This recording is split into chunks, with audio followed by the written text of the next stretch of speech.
ஒரு பாட்டை வேற சொன்னார். அடுத்தாத்து அம்புஜத்தை பார்த்தேடா, அவ ஆத்துக்காரர் கொஞ்சுறத கேட்டேடா, அடிச்சாலும் புடிச்சாலும் அவ ஒன்னா சேர்ந்துக்கிறா, அடிச்சது கொன்னு புடிச்சது கொன்னு புடவைய வாங்கிக்கிறா, பட்டு புடவைய வாங்கிக்கிறா. பேசாம இருக்க வேண்டியதானே?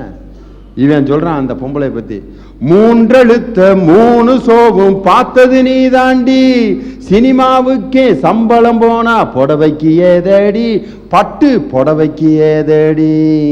அப்புறம் தான் கடைசி முடிவு சொல்றான், அடுத்தாத்து சங்கதி எல்லாம் நமக்கேண்டி, அவன் சம்பளம் பாதி கிம்பளம் பாதி வாங்குறாண்டி.